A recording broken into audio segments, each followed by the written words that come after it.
오늘 본문은 귀신 들려 몹시 고생하는 딸 아이의 어머니가 예수님께 나와 매달릴 때에 내 믿음이 크도다, 내 소원대로 되리라 라고 응답받은 이 짤막한 이야기입니다. 구절은 몇 구절 안 되고 내용은 간단하지만 신학적으로 볼 때, 복음적으로 볼 때에 정말 마태복음에게 있어서 중요한 부분으로 차지할 수밖에 없는 그런 부분이라고 할 수가 있겠습니다. 왜 그럴까요? 예수님께서 유대 영역을 떠나본 적이 단 한 번도 없는데 딱 한 번 떠나본 적이 있습니다. 오늘 본문에 나오는 두로와 시돈 지방에 가신 사건입니다. 그러면 이 두로와 시돈 지방에 가신 이유가 뭘까요? 그 전에 우리가 1장부터 4장까지는 이 갈릴리 선교와 이 유대인 선교에 대해서 집중하였다면 오늘 본문의 15장부터는 예루살렘과 그리고 이 이방인 선교에 주력을 하고 있는 것을 볼 때에 저자 마태의 입장에서 볼 때 상당한 오늘 본장은 신학적인 터닝 포인트가 될 수밖에 없는 것입니다. 그렇다면 두로와 시돈 땅은 어떤 땅일까요? 여러분, 이 가나안 여인은 이 가나안 지역의 이방 지역의 사람의 피가 흐르는 여인입니다. 이 두로 지방 사람들은 일제히 이스라엘 사람들에게 나쁜 감정을 가지고 있었습니다. 뿐만 아니라 이 시돈 사람들은요, 어떤 사람들이었냐면 과거의 조상들이 이스라엘로 하여금 이방신을 섬기게 했던 참 이세벨의 고향이었던 곳이에요. 그렇기 때문에 역사가 요세푸스의 말에 의하면 두로 지방 사람들이나 시돈 지방 사람들과 이 이스라엘 사람들과의 관계는 그렇고 그런 관계라라고, 쉽게 말하면 좋지 않은 관계였다라고 말씀을 해주고 있습니다. 그런데 오늘 본문의 사건은 그런 정말 좋지 않은 사건을 배경으로 하면서 역사적인 그런 사건이 오늘 발생을 하는데 악조건 속에서 시작됩니다. 어느 날 이 지방을 찾아온 예수님의 뒷공문을 쫓아오는 여인이 있었습니다. 바로 가나안 여인이었습니다. 이 가나안 여인이 예수님을 졸졸졸 쫓아온, 왜 그랬을까요? 서두에도 말씀드린 것처럼 정말 사랑스러운 딸아이가 추하고 악한 귀신에 들려 몹시 힘들고 괴로워했기 때문인 것입니다. 꽃 같은 나이에 사랑하는 친구들과 티 없이 살아야 될 그럴 나이에 이 딸이 더럽고 추한 귀신에 들려서 지금까지 살아왔으니 어머니의 입장에서 볼 때 마음이 천갈래 만갈래 찢어지지 않겠습니까? 이 아이를 위해서 백방으로 뛰어다니면서 노력을 해봤으나 헛수고했어요. 아무 소용없었어요. 그러는 어느 날이었습니다. 예수님이 우리 지방에, 우리 동네에 찾아온다는 소식을 이 여인이 듣게 된 것입니다. 그래, 예수님을 만나면 예수님 앞에서는 더러운 추한 귀신도 벌벌벌 떨고 떠나가고, 걷지 못한 자도 걷게 되고, 앞을 보지 못한 사람도 앞을 보게 되고, 죽은 사람도 살게 되더라. 나는 주님을 만나야 된다. 이런 간절한 그런 소망을 가지고 이 주님 앞에 지금 매달리게 된 것입니다. 그런데 문제가 있었습니다. 그것은 뭐냐 하면 이 여인이 예수님께로 나아가는 그 중간에 첫 번째 장벽이 기다렸는데 그것은 바로 사람의 장벽이었다는 것이에요. 그렇다면 오늘 본문에 나와 있는 이 가나안 여인처럼 우리도 어떻게 하면 장벽을 깨고 정말 기적적인 하나님의 놀라운 역사를, 기적을 체험할 수 있을 것인가? 오늘 본문의 말씀을 살펴보면서 놀라운 하나님의 은혜가 여러분에게 임하기를 간절히 바랍니다. 첫 번째 장벽은 사람의 장벽이었습니다. 오늘 본문 22절 말씀, 여인이 주님을 보자마자 소리를 지릅니다. 다 함께 읽습니다. 가난한 여자 하나가 그 지경에서 나와 소리 질러 이르되 주 다윗의 자손이여 나를 불쌍히 여기소서, 내 딸이 흉악하게 귀신 들렸나이다 하니. 아멘. 여러분, 딸아이가 미쳤다는 것이 자랑이 아닐 텐데 동네 방네 사람들 의식하지 않고 정말 공개적으로 이렇게 부르질 수 있었단 말입니까? 어느 한 인터넷 사이트에서 아가씨와 아줌마의 차이를 적어놓은 내용을 읽어봤습니다. 그 중에 몇 가지만 소개할까 합니다. 아가씨는 온 세상이 자기만 쳐다본다고 생각을 하고요, 아줌마는 눈에 뵈는 게 없다고 합니다. 아가씨는 버스나 전철을 타더라도 이리저리 눈치 보고 조심스럽게 앉는데 아줌마는 엉덩이부터 들이댄답니다. 그러면서 큰 소리로 외치요. 이군사님, 여기요! 아가씨는 여름 햇빛을 가리느라고 손바닥으로 조심스럽게 가리지만 아줌마들은요, 책모자를 쓰고 눈도 가리고 우진처럼 이렇게 다닙니다. 어떤 아줌마는 양산을 쓰고 다니는 아줌마도 있습니다. 아가씨는 하이를 띠고 잘 뛰어다니지만 아줌마는 운동화를 신고도 잘 뛰어나지는 못합니다. 왜 그러냐면 뱃살, 허리살이 장난이 아니기 때문에 자기 몸을 주체하지 못하는 겁니다. 지금 웃는 분들은 좀 의심해 봐야 돼요. 여러분, 이 얘기를 듣고도 재미있어하면 아가씨고 머리 뚜껑이 열린다라고 생각하면 아줌마임이 분명합니다. 저는 여기서 첫 번째 얘기가 제일 마음에 듭니다. 아줌마는 눈에 뵈는 게 없다는 것입니다. 오늘 본문에 나오는 이 여인이 눈에 뵈는 게 없었습니다. 여러분, 우리 어버이들은 다 그렇습니다. 특히 어머니들은 그렇습니다. 자식을 위해서라면 눈에 뵈는 게 없다는 것입니다. 다윗의 자손이요 라고 외칩니다. 이것은 바로 구약 성경에 약속했던 메시아임을 의미를 하고 있습니다. 주님은 메시아임이 분명합니다. 나의 왕, 나의 구세주이십니다. 주여, 나를 불쌍히 주옵소서. 이 뜻은 예수님이 누구인가를 분명히 아는 고백입니다. 예수님 앞에 나와서 나의 형편과 처지를 다 고백하면 우리 주님이 나의 무거운 인생의 짐을, 나의 상처를 다 덜어주시고 그리고 해결해 주신다는 그 믿음의 신앙의 고백인 것입니다. 주여, 흉악한 귀신에 내 딸이 들렸나이다. 이 여인이 지금 소리를 지르고 있는 것입니다. 사랑하는 여러분, 이 여인이 이렇게 결단을 하고 나아간다면 예수님은 쌍수를 들고 이 여인을 환영했어야 됐습니다. 그런데 제자들의 반응은 너무나도 잔인했습니다. 선생님이여, 선생님 말씀만 하시면 이 여인을 조용히 하고 내어 쫓아버리겠나이다. 더욱이 예수님의 반응은 더욱더 냉담할 뿐입니다. 한 말씀도 하지 않는 것이. 여러분, 만약에 여러분들이 이런 상황에 부딪힌다면 어떻게 하시겠습니까? 예수님은 자비하신 분이라고 내가 들었는데, 하나님은 사랑이라고 들었는데, 기독교는 사랑의 종기라고 내가 들었는데, 하나님이 살아계신다면 이럴 수가 있는가 하면서 원망하고 불평하면서 뒤를 돌아 가버렸을 것입니다. 그러나 가난한 여인은 여기서 쉽게 포기하지 않습니다. 이에 대하여 신학자 카르는 이렇게 얘기를 합니다.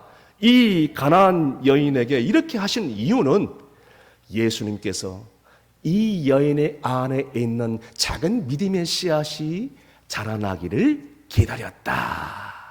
이게 무슨 뜻이죠?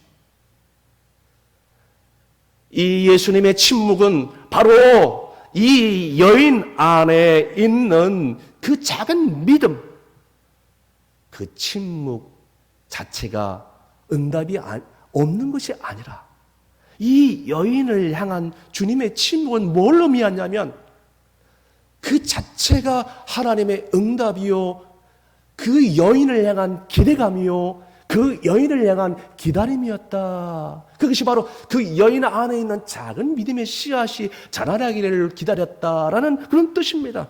여러분, 혹시라도 이 여인과 같이 하나님의 침묵에 부딪혀 본 적이 있으십니까? 기도해도 응답이 없고 여기까지 오신 분이 계십니까? 중요한 것은 하나님은 우리에게 복 주시기를 원한다는 것입니다. 그러나 중요한 것은 복 받을 그릇으로 내가 준비되어 있느냐, 복을 관리할 믿음의 씨앗이 내 안에 있느냐가 너무나도 중요한 것입니다. 만약에 지금까지 살아오면서 하나님의 침묵에 부딪혀 있다면은 여러분 이 생각을 하셔야 됩니다. 아하, 내 안에 작은 믿음의 씨앗이 자라기를 원하시는 시간을 주는구나. 어떤 힘들고 어려운 시간이 다가올지라도 그 믿음의 씨앗이 성장하기를 원하시는구나 라는 그런 시간으로 여러분 믿으시길 바랍니다. 복을 잘 관리해서 큰 믿음으로 자라나기를 원하시는 주님의 은혜의 시간인 줄로 믿으시길 바랍니다. 그러므로 그 시간 자체가 하나님의 응답이요, 하나님의 기대요, 하나님의 기다림인 줄로 믿으신 분들은 큰 소리로 아멘 하시길 바랍니다. 예수님의 침묵은 여기서 끝나지 않았습니다. 그럼에도 불구하고 이 여인은 두 번째 장벽을 만나게 된 것입니다. 오늘 두 번째 장벽은 예수님의 냉담함이었습니다. 오늘 본문 23절, 24절 계속해서 읽습니다. 예수는 한 말씀도 대답하지 아니하시니 제자들이 와서 청하여 말하되 그 여자가 우리 뒤에서 소리를 지르오니 그를 보내소서. 예수께서 대답하여 이르시되 나는 이스라엘의 집에 잃어버린 양 외에는 다른 데로 보내심을 받지 아니하였노라 하시니 아멘. 대부분의 사람들은 첫 번째 장벽에서 포기합니다. 그러나 이 여인은 포기하지 않습니다. 두 번째 장벽이 가로막히자 오히려 더 애절하게 주님께 매달리기 시작합니다. 25절에 뭐라고 나오십니까? 예수께 와 절하며 이르되 주여 나를 도우소서, 주여 나를 도우소서. 더 간절히 매달린 것입니다. 예수께 절하여 이르되 미련하면 미련할수록 이 여인은 주님께 더 가까이 가고 더 가까이 가서 주님께 애원하기 시작합니다. 이렇게 나오니까 제자들의 냉대와 예수님의 애원이 이 여인의 간절함과 열심을 꺾을 수 없었던 것입니다. 여러분, 우리가 기도할 때, 신앙생활할 때 이런 열심이 있어야 되지 않겠습니까? 그런데 우리는 한번 기도하고 포기해버립니다. 응답이 없다고 포기해버립니다. 주님께서 마태복음 7장 7절 말씀에 뭐라고 나와 있습니까? 구하라 그리하면 너희에게 줄 것이요 찾으라 그리하면 너희가 찾게 될 것이요 문을 두드리라 그리하면 너희에게 열릴 것이니. 여러분, 구하는 자의 태도는 어떤 태도입니까? 구할 때까지 주님께 매달리는 것이에요. 찾는 나의 태도는 어떤 것입니까? 찾을 때까지 간절히 하나님께 열심히 나아가 찾는 것입니다. 문을 두드린 자의 태도는 어떤 태도입니까?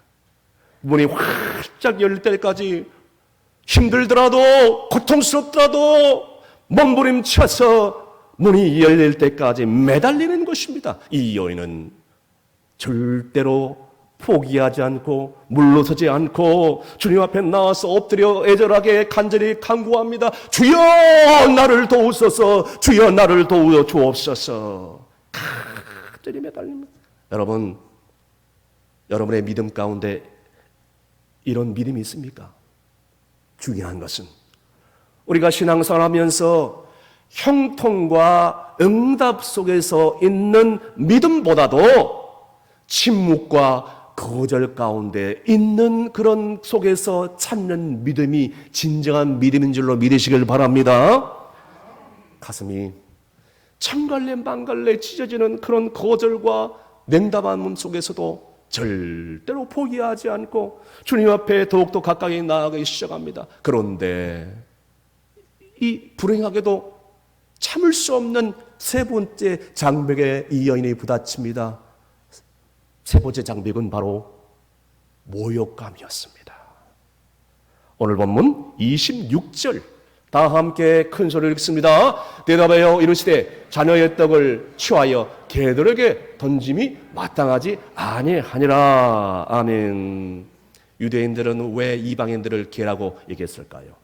그 이유는 다양합니다. 옛적부터 이 이방인들은 이방 신전에 들어가서 제사를 드리고 그 이후에 여사제들과 함께 음란한 행동을 그 신전에서 취하기도 했고, 여러분 개라는 동물을 아시죠? 다는 그렇지 않겠지만 먹는 것을 토하고 토한 것을 다시 먹어. 다시 말씀드려서 이방인들은 왜 개와 같으냐? 죄를 짓고 또 다른 죄를 짓고 또 잘못했다고 용서를 구하고 또 다른 죄를 짓는, 그래서 개와 같다. 무엇보다도 이 이방인들은 유대인들을 싫어하고 시비를 자주 걸었습니다. 싸움을 거는 그런 족속이었습니다. 화평을 모르는 족속들이었어요. 그렇기 때문에 이런 배경 때문에 유대인들은 이방인들을 향하여 한마디로 개라고 생각했던 것입니다. 예수님께서 이 여인을 향하여 유대인들은 너희를 향하여 개라고 여긴다, 너희들은 개다 라고 얘기를 합니다. 노골적으로 모욕감을 주는 얘기를 했을 때 여러분 주목해야 될 것은 이 여인은 감정이 상하지 않았습니다. 기분 나빠하지 않았어요. 자존감 상하지 않았습니다.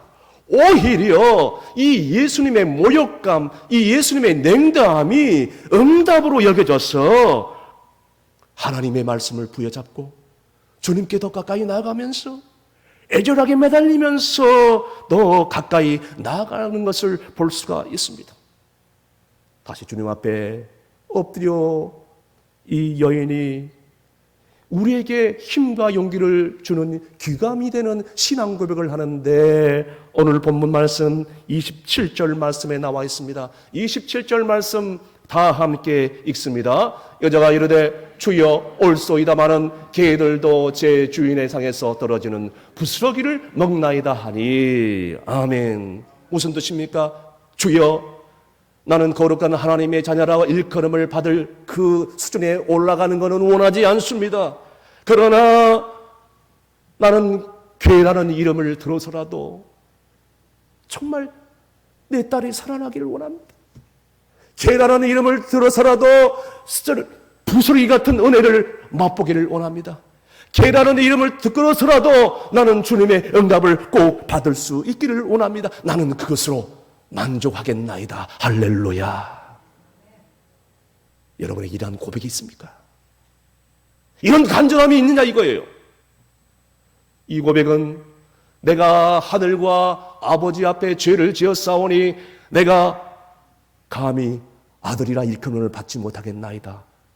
아버지의 품꾼의 하나로 나를 불러주소서라고 얘기했던 누가복음 15장에 재산을 가지고 다 탕진해버리고 다시 아버지 앞에 나온 탕자의 고백과 동일한 것입니다. 그렇습니다. 여러분, 겸손한 사람은요, 주님 앞에서 내가 왜 개입니까? 내가 이렇게 직분 갖고 지금까지 신앙생활 하는데 왜 내가 개라고 불러? 내가 이런 모욕감을 받아야 됩니까? 라고 얘기하지 않습니다. 저요, 맞습니다. 주님이 개라고 여기시면 나는 개처럼 연약한 존재일 수밖에 없습니다. 주님이 나를 마른 막대기라고 여기시면 나는 길거리에 돌멩이 같고 마른 막대기 같은 존재임에 불과합니다. 주여, 나를 불쌍해 주옵소서.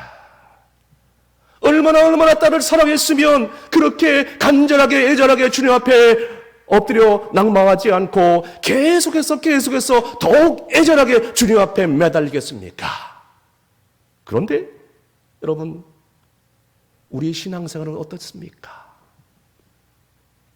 150만 달러, 우리나라 돈으로 20억 장학생 자녀를 둔 어머니의 얘기입니다.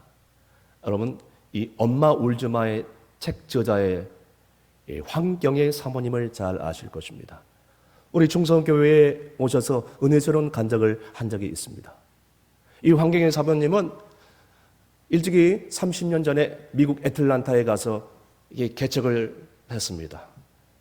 한국에서나 미국에서나 개척은 너무나도 힘들고 어려운 목회일 수밖에 없는 것입니다.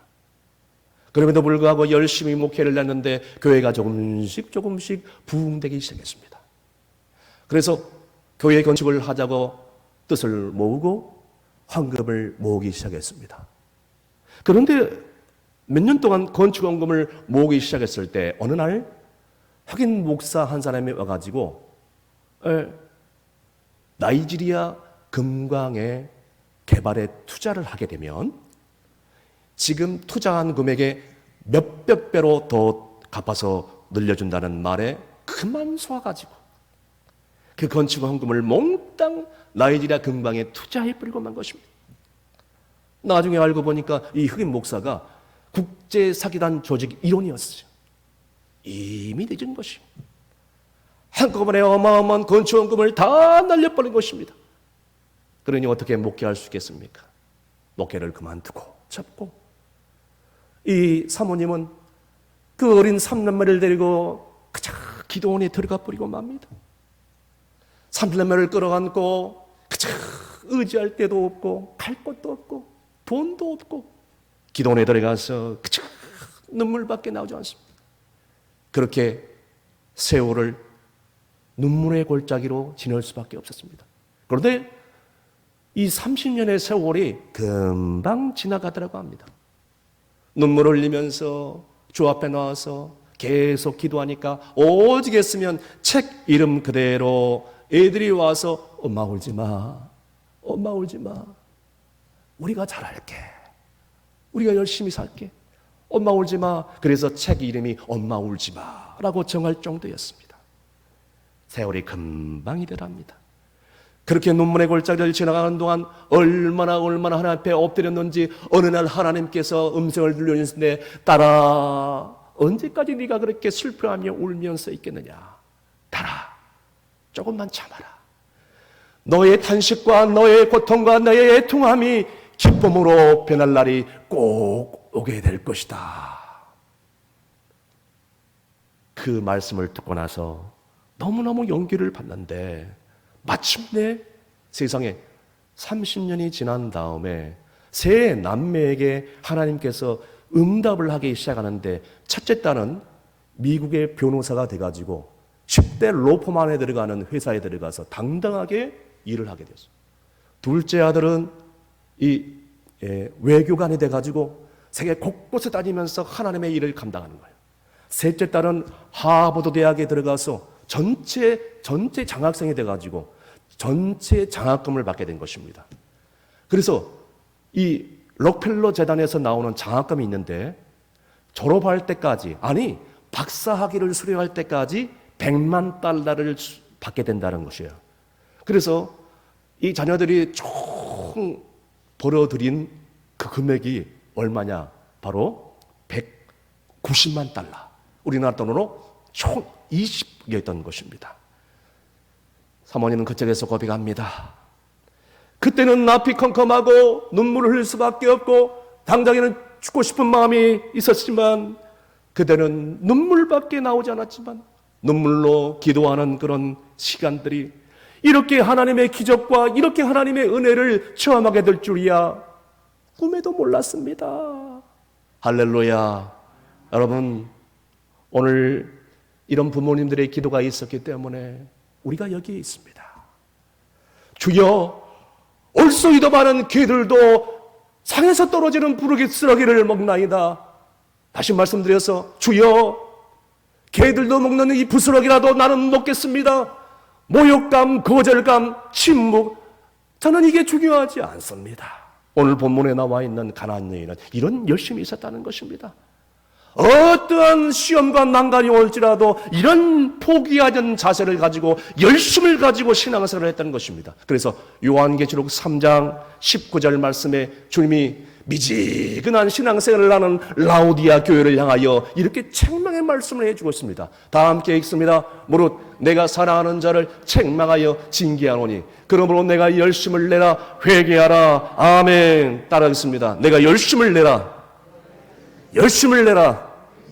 회개하라. 아멘. 본문의 가나안 여인은 이런 열심이 있었다는 거예요.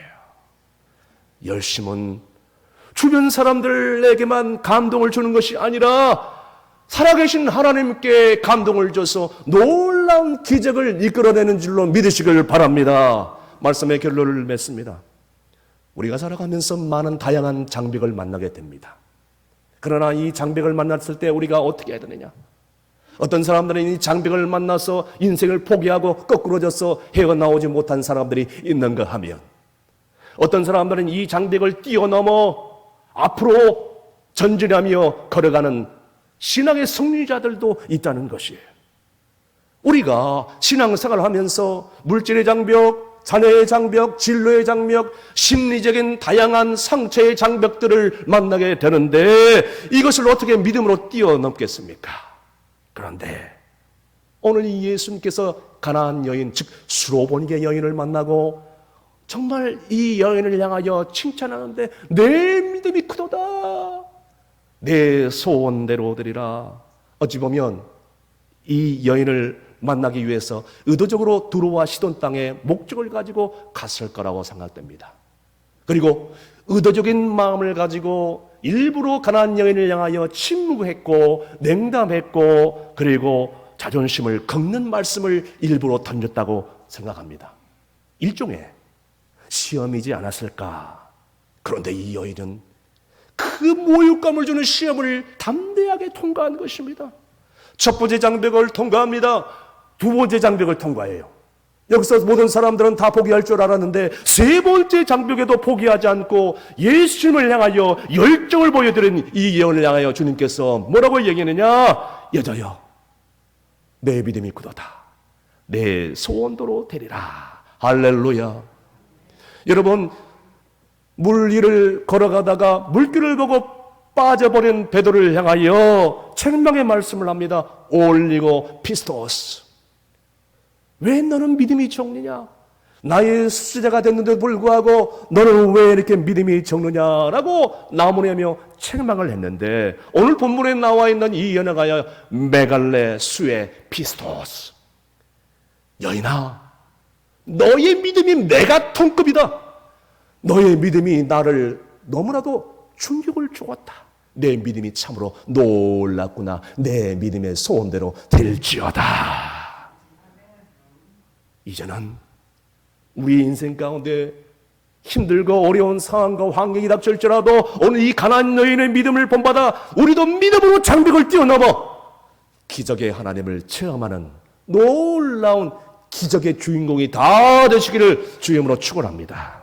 기도하시겠습니다. 우리를 긍휼히 여기시고 기적을 베풀어 주시는 하나님 아버지, 지금까지 거친 험한 세상을 살아오면서 경제의 장벽, 건강의 장벽, 자녀들을 앞길의 장벽, 환경적 심리적인 장벽으로 인하여 가슴 아프고 눈물 흘릴 때가 얼마나 많이 있었습니까?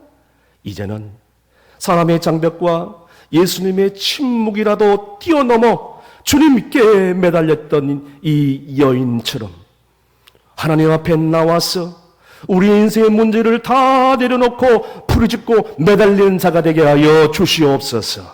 가나안 여인처럼 부스러기 연애라도 줬사오니 매달릴 때 믿음으로 소원을 이루는 역사를 경험하는 기적의 주인공이 되게 하여 주시옵소서. 예수님의 이름으로 기도합나이다. 아멘.